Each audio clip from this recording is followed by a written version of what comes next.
Hi everyone, and welcome to the Book Refuge, and welcome to this week's reading vlog. So a lot of exciting things are happening this week. A few of them will already have happened by the time you see this video. And by few things, I mean one thing, and that's that I'm going to do an Outlander therapy session on Friday with some special guests, and I'm so excited. I was really nervous to reach out to some of these people just because we haven't really interacted too much before, but I know that we all love Outlander, and you know, Droughtlander has officially started, and I just thought it would be fun to do. So I reached out to my Outlander purgatory. I'm so excited. And the wonderful ladies over there, Tracy and Carol, agreed to be a part of my live show, as well as some of my Booktube friends. Jessie May from her Booktube channel has read all the books. My friend Steph from Steph Reads Romance has watched all of the TV show. And my friend Nicole from Who Picked This Book has read all the books. So I'm splitting the show into two parts, and the first half is going to be talking spoilers for the TV show. So we can just kind of gush, talk about our favorite parts. We'll take questions from the audience and just get to hang out. And then the second part will be all about the books. And I honestly am most excited about that because the books just have so much more going on than the TV show does. And to be able to go full spoiler and just talk with people who love them as much as me is so exciting. So I hope you joined me for that, or if you haven't, you can go back and watch it because it'll be on my channel. So reading this week, what do we got going on? The carryovers from last week, of course, are Shatter Me. I really need to make some progress on this, and I want to. It's super intense. But I know that if I could sit down and read a couple sessions of this, I could get it finished and it would be no problem. Then I am super close to being done with the Well of Ascension. I wanted to have this done by this week, but I just keep getting distracted. But I have just about 150 pages left, a few hours of the audiobook basically. So I just need to dig in and get this puppy done. I'm at a really intense part right now, and it's hurting me. It's hurting me. And then the newest book that I just started is, here's the cover. I started Aurora Burning. This is also on my TBR as a new release that I'm reading. And I'm so pumped. This book has so many things that I like. It has the space adventure parts that I loved from Illuminae, which was the other series that Kaufman and Christoph did. It has a huge team. I love when there is a team of found family and they just give me all the squeals. And there's also a romance getting started that is a fated mate. But it's kind of a slow burn fated mate because one part of the mating couple isn't trying to push anything because this person is kind of an outcast and it wouldn't really be safe to be mates with the person that he is supposed to be with. So it's kind of got this slow burn thing going on, but I love it. I love it so much. So I just started last night and I read 80 pages and I'm so addicted. So I probably will end up finishing this before I start anything else because it's awesome. Also, last night I did finish My American Dutchess and it was brilliant. It was amazing. Yeah, it's basically it says it's this American who she's already jilted two fiancés because they weren't for her, and she's just accepted a third fiancé, and she's quickly realizing that she didn't get to know this guy well enough. He's a drunk and he's really rude and he really cuts her down all the time, but she doesn't want to break it off because it'll be the third time she's broken off an engagement. If she does that, there's just no hope for her basically. However, the night that she accepts the proposal of this new guy, she meets a duke, and neither of them knows who each other is. They just end up talking on a balcony. The duke is immediately infatuated with her and she is pretty interested in him. And then she finds out that he's actually the twin to the guy she just accepted. the guy she refuses to break it off with. It was so good. I really liked how this one all worked out. I love Eloisa James. There's so few of her books that I don't like. And I only have 2 more of her books that I haven't read yet, which I'm sad. But also her new book comes out in a week and a half. So, I mean, at least I'll have that. So, that's how the week is going so far. I'm really excited. Friday cannot come fast enough. I'm so pumped. I'll check back in with you guys later. Bye. Hello. I'm back at my cute little desk. So, couple fun things. First, my gym opened yesterday, and wow, I'm sore today, but it felt so good. The rules weren't actually as bad as I thought. Like, they want you to wear a mask inside, and preferably they want you to wear it when you work out, but you don't have to because they have, like, cones on, like, every other machine. They're only letting a max of, like, 120 people in, which thankfully when I went, I didn't have to wait or anything.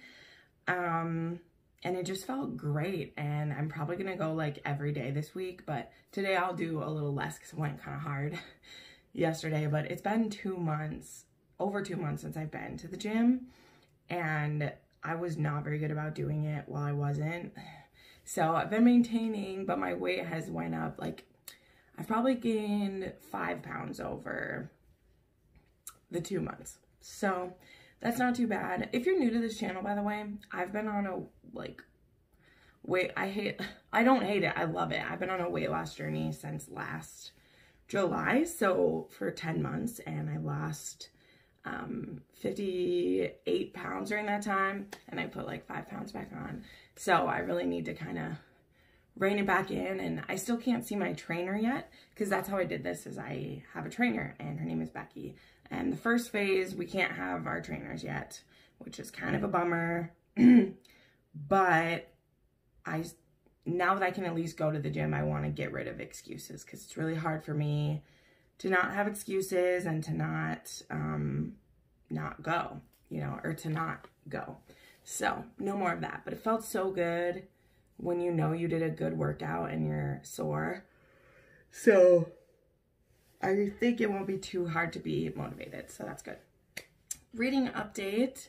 I finished the Well of Ascension.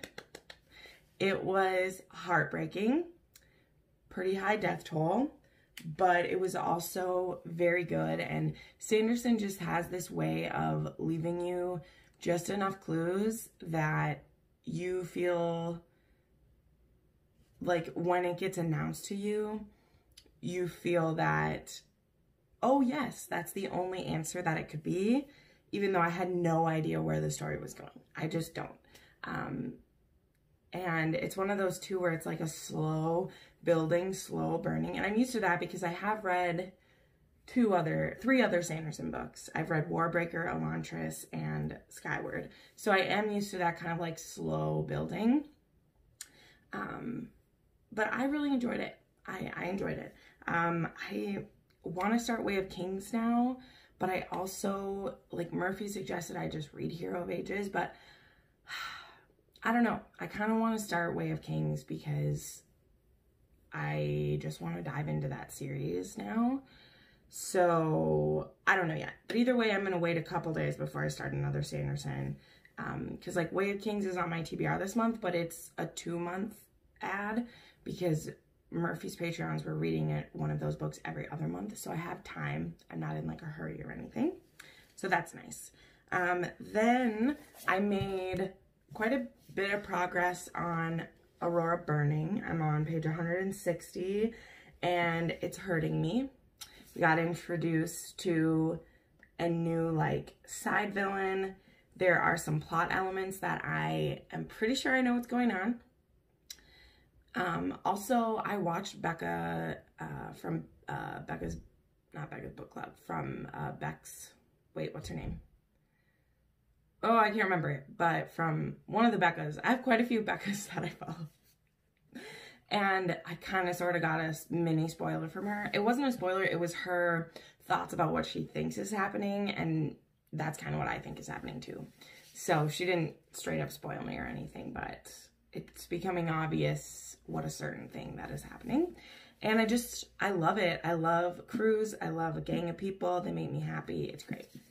The other book, which is the one I'm probably going to finish like while I'm working right now, is called His Custody is a Guardian and Ward novel. And it is so heartbreaking. So we have this girl named Keen, and she has been kind of under the care of like, these two families have been really good friends their whole lives. The O'Connells and I can't remember his last name, but they've been friends like her whole life. So her and one of the brothers grew up together. His name was Gavin. And then Gavin has an older brother who's 14 years older because he was in an accident. Like his parents had him while they were in college. So he's like 31. And Keen and Gavin are 17. And Keen, Gavin, and both sets of parents were on a yacht together.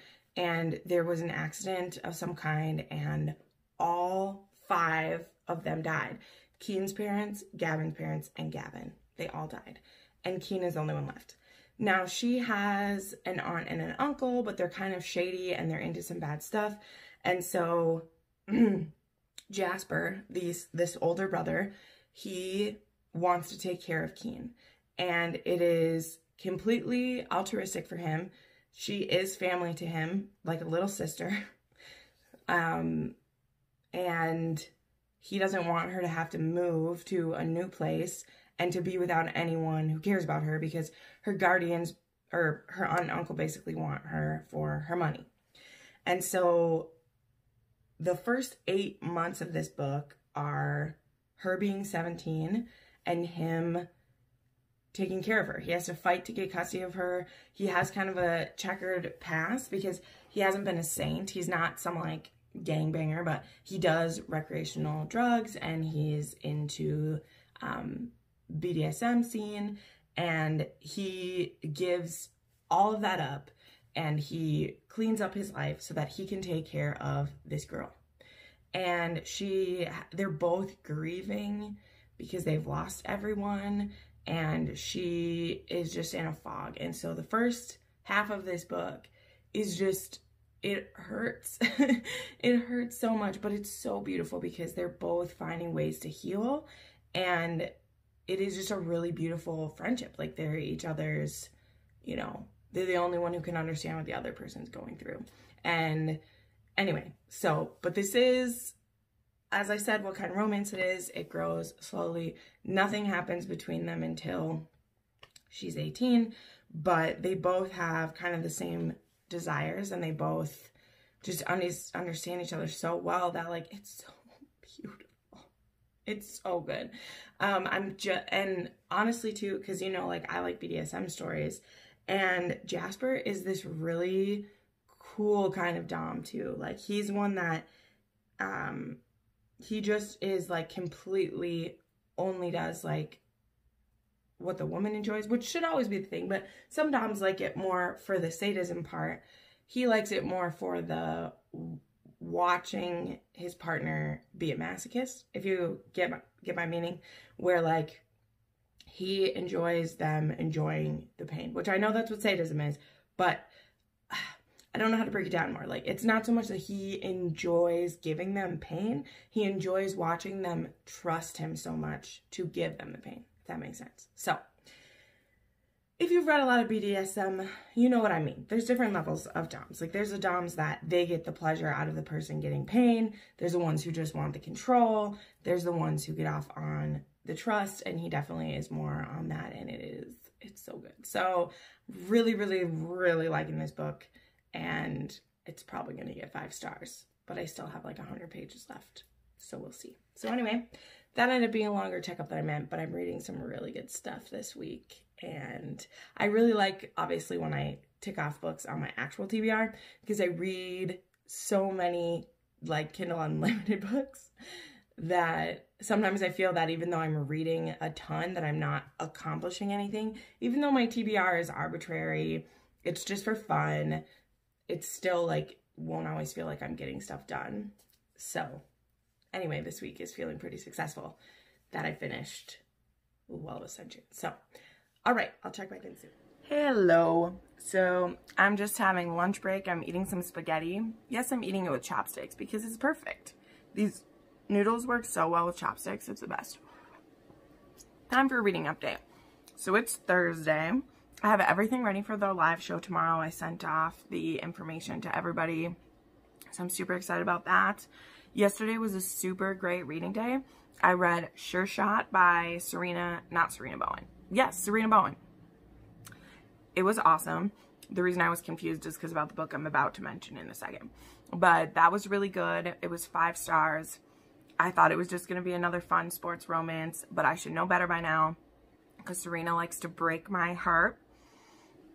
That one may have some trigger warnings for infertility because, I mean, spoiler alert, by telling you what the trigger warnings are, I'm telling you what it's about, and I was not prepared for it to be about that. Then I read the first 2, the books that are out in the Elite trilogy, and that was Danger Zone and Need for Speed by Ella Blake and Brooke Blaine. Ella Frank and Brooke Blaine. I keep mashing their names together. I was waiting to read this till the whole trilogy was out, and the 3rd book got delayed, and I didn't realize that until I started reading them.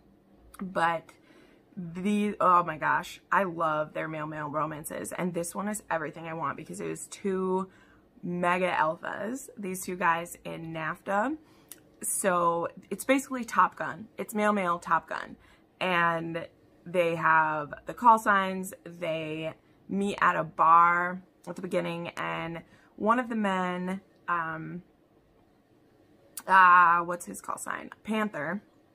He is the son of, like, the best one that NAFTA's ever seen. So he has really high standards. His father knows that he's gay but wants him to keep it under wraps. And he would never date a fellow soldier. And then, or a fellow, like, person in service. And he meets a guy at a bar. He's there to meet someone else. But this guy, he meets him there and they have instant chemistry, and it's super sexy. Nothing happens. And then the next day we find out that this other guy, his name is Solo, and yeah, it's cool. His call sign's Solo, and he's just this like hot shot show off. He's really, really good at it, but he knows it, and he's super cocky. And Panther and Solo end up being partners, and it's super hot. Lots of tension, 2 super alphas, and it was so much fun. So I read the first 2 books in that. 3rd one doesn't come out till next month, so I'm kind of sad, but it's okay. It's fine. I don't have to wait that long. So then I've started Reasonable Doubt, which is what I'm currently reading by Whitney G. I just downloaded the collection because I hate this. There's 3.5 books, and all of them together is only 288 pages on my Kindle. So basically it's 1 book, but it was broken up into 3 parts. But on Kindle, you can get it all in 1. So that is an age gap. It is about this lawyer who he's kind of fallen for this girl on a forum. There's like this lawyer's forum, and he's been trying to get her to meet him in person. He thinks that she's this 27-year-old attorney, and it turns out that she's actually a 22-year-old law student because she ends up getting hired at his law firm, and he figures out who she is because of some coincidences. And he has this thing about liars in his life, which is funny because he's a lawyer, and so they have a very contentious relationship, and it's pretty sexy right now. Then I started Hero of Ages. I don't know why I'm doing this to myself, but I mean, I listened to these ones, so it's going really good. I mean, it was a pretty intense ending of the 2nd one, and I figured I had just gotten my next Audible credit, so I was like, let's just keep going. So I love Elland. I would die for him. We must protect him at all costs. I love that he is, well, I don't want to spoil anything because there's still enough people who haven't read this that I won't spoil it, but there's a character named Elland, and I love him. And I love Vin, and I like a character named Tensoon, and I like Sazed. So those are the people that I would die for, and I'm happy that I started this And hopefully I'll finish this one by the end of the month too. That'd be really cool. And then I'll have read all of those in 3 months, or in 2 months, which is kind of awesome. So that's kind of an update. I'm going to finish my lunch. I have calls this afternoon, and then I'm going back to the gym again. And it'll be, I went to the gym 3 times this week, which is awesome, after not being able to go for 3 months. It's been 3 months since I went. 2 months? I don't know, but I need to go. So, bye. Well, hi, it's Sunday. It's time to wrap everything up. I had such a fun reading week this week. Like, I can't even tell you. So let's go ahead and dive in to what I read, because wow, it was quite a week.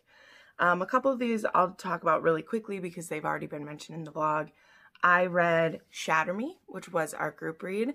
Not a lot of talk going on in the Discord about this one, but I ended up loving it. There is a very heavy topic. This is dystopian, in case you didn't know. I didn't know what it was about, so I guess I should stop saying in these clips, like, everyone knows what Shatter Me is about, because I didn't know. I purposely kept it a secret. But it's about this girl who her touch can cause people extreme pain, if not death. And so she's never really been able to touch people. She was really abused by her family because of this power. And for the last 2 years, she's been in a, like, prison, basically.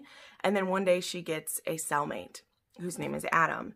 And then after a couple days of that, she ends up being brought before this man named Warner, who, by man, I mean he's like the same age as her, because you know in YA, the antagonists are just as young as the protagonist. So I think Juliet's 17 and Warner's like 19, and he wants to use her power to help run his government or something like that. Not his government, his father's. I don't know. The plot was less interesting to me than the relationships in here. This is another case of, I have a lot of new viewers, so you might not know this, but I'm a big believer in love languages, and physical touch is one of mine. And besides it being a love language, just we need human touch in life. And so for someone to not be able to touch people because it would kill them is probably my biggest fear. Like, especially like after this coronavirus and seeing what it's like to not be able to hug people that you love, man, if my touch killed people, it would be horrifying. But I ended up giving this 4.5 stars because there's very interesting things going on with relationships and with, like I said, with touch in this. And I'm very interested, so I ended up buying the entire series. And then I also, in the back, there is the novella about the Warner character, and that was really interesting. Then I read Sure Shot by Serena Bowen. This was a new release this week. I really loved it. It's a continuing of the Brooklyn Bruiser series, which are standalone hockey romances. This one, this was a second chance romance 9 years later. It's about a hockey agent and then a hockey player who is like 34 now.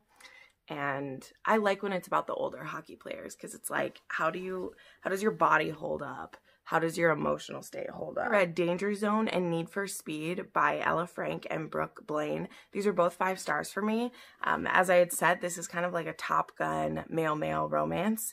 These are 2 men in the NAFTA program, and they are working on passing that class, and it's kind of an enemies to lovers. They meet at a bar. One of the men is closeted and the other isn't, and they have a big attraction, but the closeted man doesn't date people in service because issues, and it was super hot, super good. This is the first 2 books. I thought all 3 were out. They weren't. It made me sad. Then I read Reasonable Doubt by Whitney G. This is an age gap, but it's more taboo for the fact that, so this is a lawyer, and he has been having this conversation with like a mystery woman online, and he wants to meet her in person. This is on like a lawyer blog that they meet each other, and she doesn't want to meet him because she likes being friends with him and he really wants to sleep with this lady. Like, he admits it because they have so much chemistry just in flirting that he's like, we should do it. Like, we should be together. But it turns out that this woman is lying about her age, and she's actually a 22-year-old law student. And he finds that out when she gets hired as an intern at his law office. And wow, it's good. She's also a ballerina as well as being in law school, which is amazing. This was okay. I ended up giving them all 4 stars, but it was pretty fun. This is another one of those, like, each of the books is only 100 pages. So on Kindle Unlimited, you can get all of the books in one, and it's only 300 pages for all 3 of them together. But whatevs, that's how it is. Then I read Taming His Teacher by Tamsin Parker. This was 5 stars. Oof. This one was a student-teacher romance, not really an age gap one because the teacher's only like 23 and the student is 18. And this has a very, very interesting setup. I love Tamsin Parker. This is my 2nd book of hers this month. And the teacher has a one-night stand with another teacher and ends up getting pregnant. And she really wishes she hadn't done that because she has this strong pull for her student. And he's really hurt by the fact that she ends up with this other guy instead of him. But nothing happens while he's at school. Like, it's only ever like a tension between the 2 of them. Like, they both know that they both like each other. So then 4 years later, this student comes back and now he is going to be a teacher at the school, and she's no longer with that guy.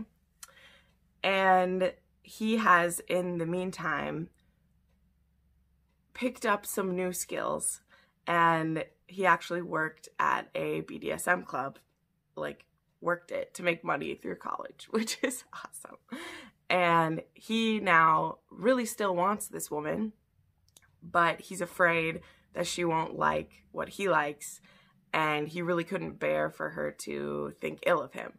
Little does he know, she's been wanting that in her life for so long, and no man has given it to her. And this was, I loved this book. Oh my gosh, it made me cry a couple times just because this teacher's first husband is a dick. But I really, really love this. You know, I still have a few more student teacher ones in my Kindle ready to read. I love that trope. I love age gaps. I love all of it. Then, because my friend Tamika was going to be meeting with Brianna Hale, which that interview is up on her channel, Library of Tomes, if you would like to see it, I read The Necromancer's Bride because I'd been hearing about it, and I was like, okay, I'll give this a try. It's only like 66 pages long. And this was my first Brianna Hale, even though she's been on my radar for a while. And holy crickets. There's not much to say, but there's so much to say because I want to like warn you about it. But also, it's only 66 pages. So just know that there is a necromancer who saves this girl's life when she's a child. And so now she's marked by him her whole life. And so she's a pariah. She's a pariah in her town. And now 10 years later, 8 years later, there's people in town that are sick. And she's the only one brave enough to go and ask the necromancer if he will help the people.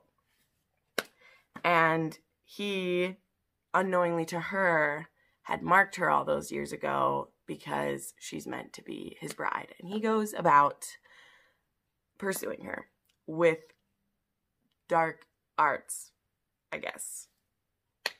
I don't know what else to say. Nobody else spoils this book when they talk about it, but that's kind of why you're here for me. So I'm just going to put a little spoiler warning. If you don't want to know what the weird sex is, skip this. But nobody told me, and like, I need to tell you. So skip until this goes away if you don't want to know what the weird sex is in Necromancer's Bride, okay? Okay. So she's staying with him, and the necromancer, he's been cursed. So he can't get hard. He can't use his penis to pleasure her. But he finds other ways, and he decides he will keep her pleased, whether or not he can use his dick. So he uses a substance that I imagine to be like that goo you play with as a kid to pleasure her by letting it go up in there and make an orgasm happen. And then he also uses he has this creature that he can reshape it to look like whatever he wants. That is an extension of him. And he uses that creature to be his surrogate as well. So there you go. That's the weird sex stuff. And you can't look away. But I actually asked in the Q&A with Brianna, I asked where the inspiration for this came from, because I had just read it and I was like, I'm not judging you. I just want to know where this came from, because if that just came out of your mind, I'm a little worried.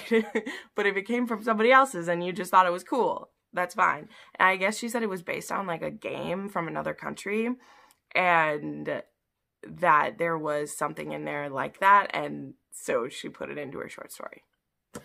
But I ended up giving it 3.5 stars because it was too short, and there's so much going on in there. And this is also a little bit of a fairy tale, like Hades and Persephone kind of too.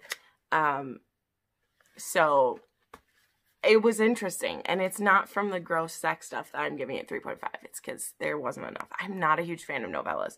I rarely rate a novella 5 stars unless it's like Katie Robert. So then I finished Aurora Burning by J. Kristoff and Amy Kaufman. I gave this 5 stars. I can't talk too much about this, but this is the second book in the Aurora cycle, and it continues the saga of Squad 312 after the events of the first one.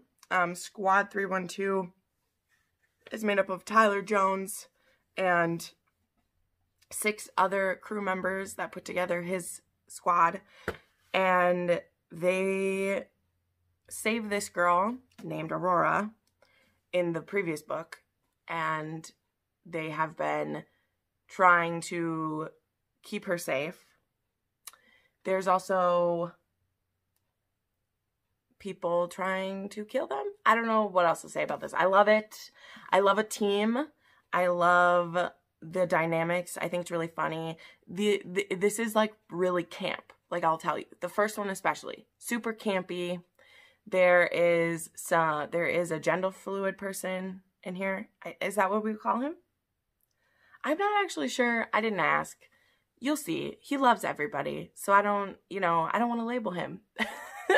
And there's some really fun, but he's a really fun character. I really love him. And I just love how I kind of feel like I live vicariously through that character, because just whenever someone's doing something really sexy or hot, he'll just be like, man, that person's hot. And it doesn't matter to him who it is. So I feel like I live vicariously through him. Like, he's who I am when I read romance novels. I mean, I definitely like men, but when I'm reading a book, sometimes I'll just be like, oh, she's hot. Like, I don't care, because I appreciate the beauty that God gives people, whether they're male or female. I just know which one of those I want to bone and which ones I don't. You know what I mean? So I really like this. I gave it 5 stars, but it is super camp, so just know that. And there's another cliffhanger at the end of this one, and I'm sad, and it crushed me, and I was yelling at Amy and Jay on social media just a little bit. Just a little bit. It was hard. Then I read Dirty Therapy and Dirty Talk by Tara Crescent. These were menage stories. There's not too much to say. They both, like, this series, the Dirty series, takes place in this small town that's like really small-minded, and all of a sudden everyone gets in a menage. So it's interesting, but they're like dealing with like a business association that has like morality clauses, and all these people like own businesses, and the town is just a little bit stuck up. So they're like dealing with, trying to live the life they want. Then I read another Brianna Hale. I read The Black Fox, which is a novella, and the start of another kind of like dark fairy tale series. And this one is actually like about Zorro, and I was very intrigued. Tamika, this is one of Brianna's books that she just keeps like really pushing out there. And this one is only 88 pages. Man, I just want more. Like, these authors introduced me to these fantastic stories, and then it's 80 pages, and I'm just like, nope, it's not enough. Because I read for characters, and I read for romance, and when it's over that quickly, it makes me sad. So, you know. But I love The Black Fox. This is a stepdaughter, stepfather, daddy kink. That's all I'll say. And there's Zorro, and these are fairy tales, so there's some magic involved. So there you go. So those are all the books that I finished this week. Then I'll quickly tell you, after my live show on Friday, which was beautiful. Thank you so much if you joined the Outlander live show or you watched it later. I'm actually going to do the drawing in a little bit here for the people who signed up for it. But after that, after talking about Outlander, I was going to wait to start the 8th book, and I just can't. So that night I read 120 pages of, or no, 150 pages of Written in My Heart's Own Blood. So that got started. Yippee. And then I finally am making progress on A Heart of Blood and Ashes by Millivane. And I have so many feelings about this. Holy crickets. Holy crickets. So this book is so much to explain.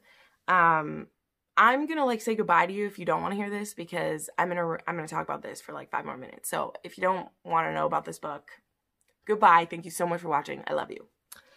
So this book is about a character named Maddox, and while he's away at war, his mother and father are killed by this neighboring kingdom.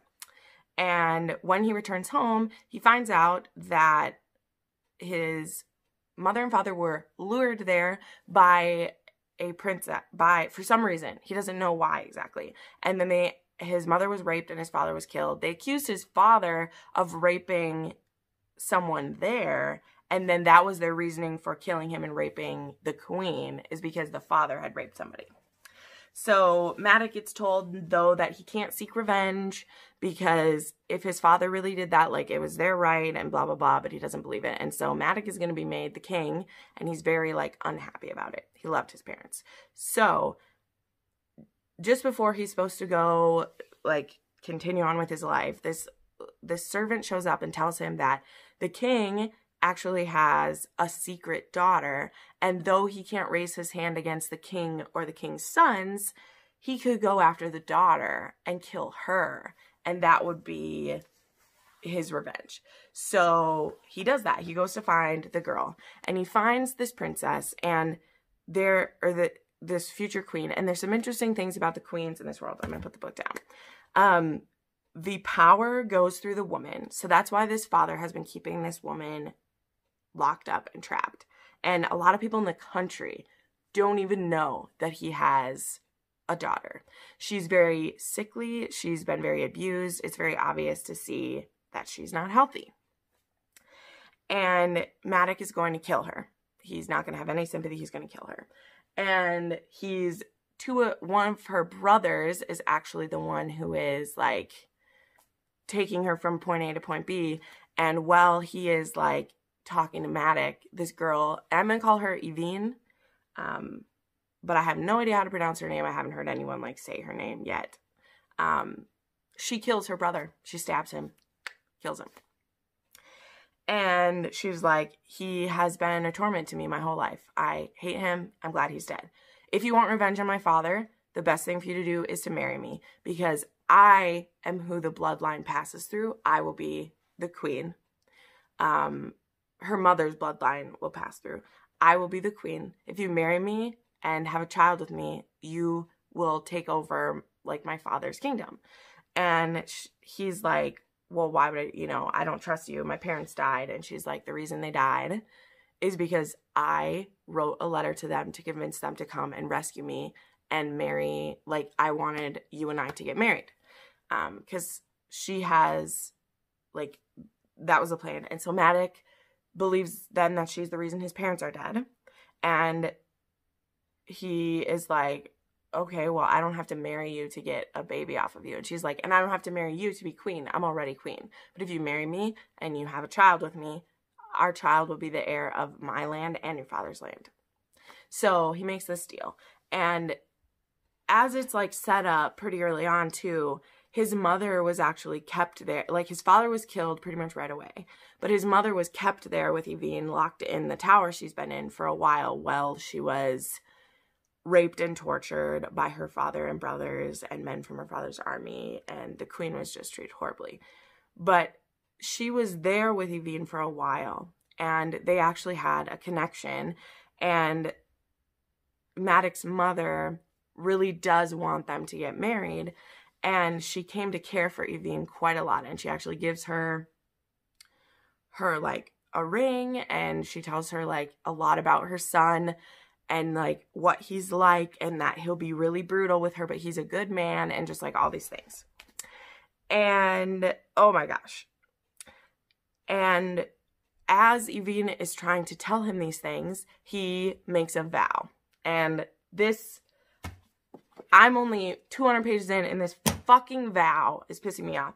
So he stops her from speaking, and he's like, I don't believe anything you're saying. I understand what we need to do here, but if you try to manipulate me with the last words of my mother, if you ever speak about my mother to me again, I'm going to rip out your tongue. I don't need your tongue for you to give me a baby. So this is like full alpha bullshit, but also I'm here for it. I'm so here for it. So now Yvonne is stuck because there was a lot of information that his mother gave her that she needs to share and wants to explain, and she can't. And she slips up a couple times, and both times he catches her. He's like, no, you're not talking about my mom. You're not telling me what happened because you're not winning me over with those things. It's not happening. And it's intense. And there's also a hand job scene where she still has the blood of her brother on her hands. And then he's like, you're going to prove that you can see to my needs, like, right now. And so she gives him a hand job with her brother's blood on her hands. And it's one of the, like, hottest things I've ever read. Like, oh my God. Because she's saying, she's like, this is my brother's blood. Oh God. Jeez. So, I'm finally reading this book. I've been wanting to read it. And what pushed me is I actually got an arc for the sequel. And so I was like, I gotta do it. So, this is enemies to lovers in an extreme situation. There is somewhere, like, he's already changing, I know, but it's just frustrating because he's laid down that vow and he can't ever take it back because a king who is any of his kind who is a liar, who breaks a vow, they can't be king. So he's locked himself in this stupid thing that even as he's getting to know her and he's maybe trusting her more, he can't ask because he said if she spoke about his mother, he'd kill her, which is clever of Milivane to set up that because I've never, like, seen a deal like that before. So even though it's ridiculous that she can't just say what happened, it's a good hook. So I'm loving it. It's dark, and I can't believe that this got published as, like, mass market, because it is some of the stuff in here. Because this is a fantasy romance in it. Yeah, it's a lot. So anyway, okay, if you stuck through that, thank you so much for watching. I put up new videos 3 to 4 times a week, and you can watch some of them right now. Bye!